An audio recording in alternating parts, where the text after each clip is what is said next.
The 30th of April 1945. Berlin is burning. You can hear it from 50 feet underground. The shells, the artillery, the sound of a city being erased, one block at a time. The walls of the bunker shake with each impact. Dust falls from the ceiling in small, quiet streams, like sand in an hourglass that has almost run out. You are 34 years old. You are a doctor. And you are standing in the corridor of the Führerbunker, holding something in your hand that no doctor in history has ever been asked to hold. Your name is Ludwig Stumpfegger. 6 months ago, you were a surgeon at a military hospital in Bavaria. You treated wounded soldiers. You set bones. You closed wounds. You did what doctors do. You kept people alive. Then the call came. The Führer needed a new personal physician. His previous doctor had been dismissed. Someone recommended you. Someone always recommends someone in a world like this one. And the recommendation travels upward until it reaches a level where no one says no. You did not say no. The bunker is not what you imagined. It is 55 rooms spread across 2 underground levels, beneath 8 meters of reinforced concrete. The air is recycled and stale. There are no windows, no natural light. No way of knowing, simply by looking around you, whether it is morning or midnight above your head. The people inside it have been living underground since January. Some of them have not seen daylight in 3 months. You watch them move through the corridors and you understand, with a clarity that medical training gives you, that the human body was not designed for this. The pallor, the hollow eyes. The way people have started to move slowly, carefully, as if conserving something that is running out. You are not sure what it is that they are conserving. Perhaps it is simply hope. Your patient is not like the soldiers you treated before. He shakes. His left hand trembles constantly, a tremor he tries to conceal by pressing it against his side or gripping the edge of a table. His back is bent. He walks with a shuffle. The man who once commanded the attention of millions now moves like someone twice his age, navigating the corridors of his underground world in a dark uniform that hangs slightly loose on a body that has been declining for years. You treat what you can treat. The tremors, the digestive problems, the headaches that come without warning and last for hours. But there are things no doctor can treat. And you understand, very quickly, that the real illness in this bunker is not physical. April 22nd. The conference room. You are not supposed to be there, but sound travels in concrete corridors, and there is nowhere to go that is far enough away. He learns that a counterattack he ordered has not happened, that the armies he moved on maps no longer exist in the way he believed they existed, that the pins on the situation table represent formations that have been destroyed or surrounded, or that simply refused to move because there was nothing left to move with. What follows lasts for hours. You have heard anger before. You have seen men in pain, in fear, in despair. But what comes through the walls of that conference room is something different. It is the sound of a man who has spent 12 years building a world entirely inside his own mind, finally colliding with the world that actually exists. The people who witness it come out of that room, and they do not speak for a long time. You do not ask them what they saw. You already understand what they saw. April 27th. He calls you into his quarters. You stand in front of him.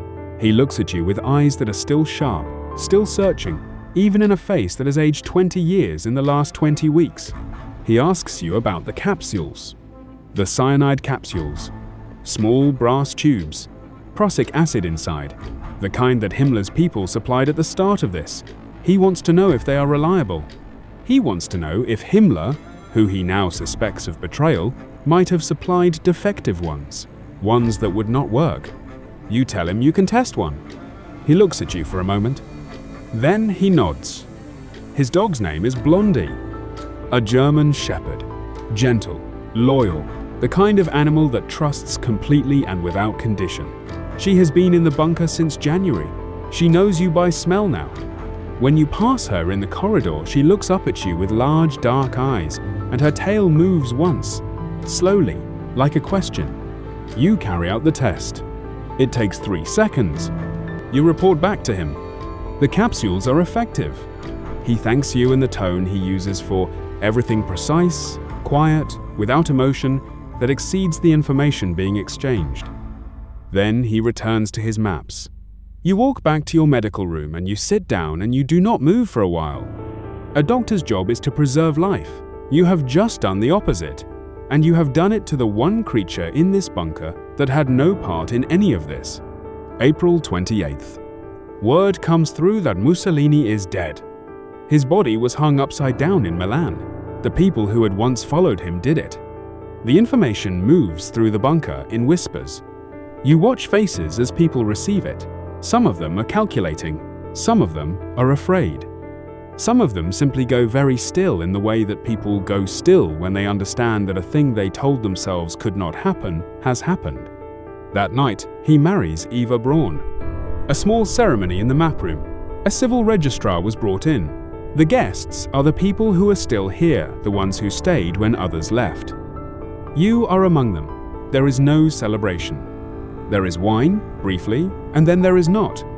You watch her face during the ceremony.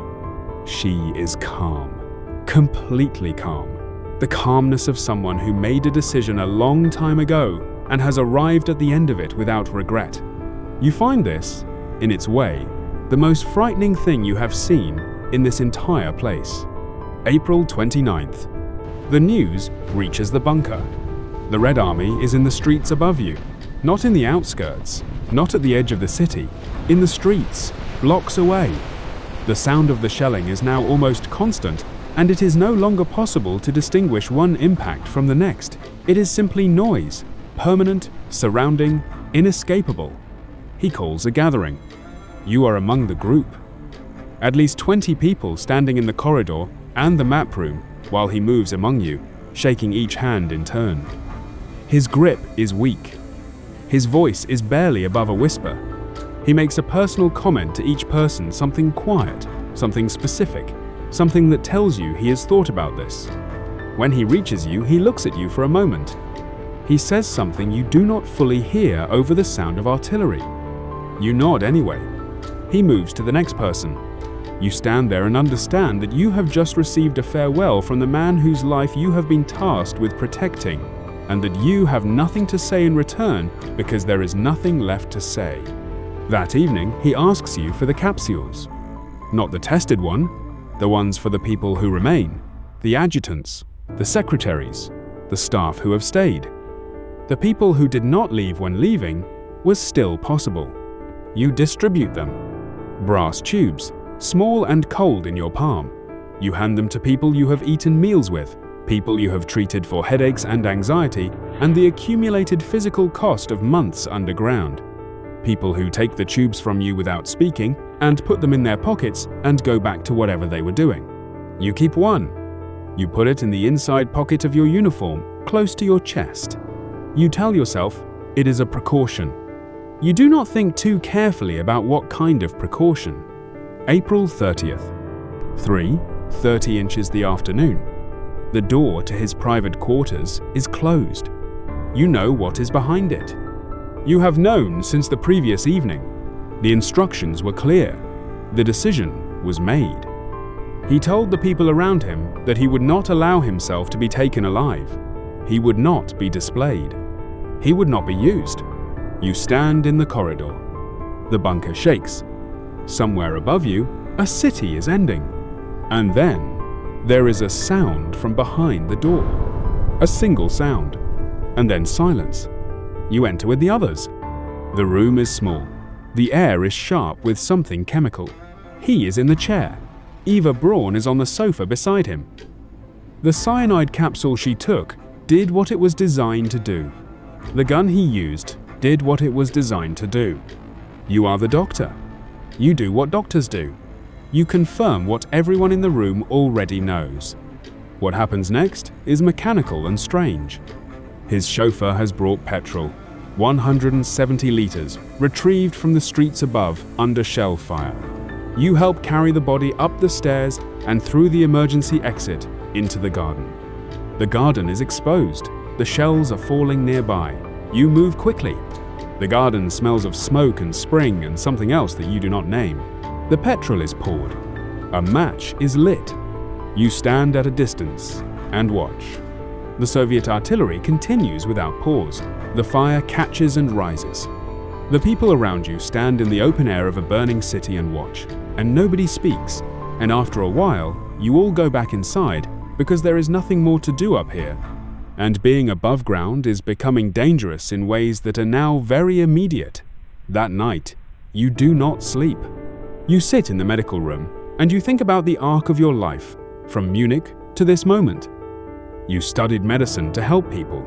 That is what you told yourself when you were 20 years old, with a stethoscope around your neck and a belief that training and skill and care were the things that mattered. Somewhere between then and now, something changed.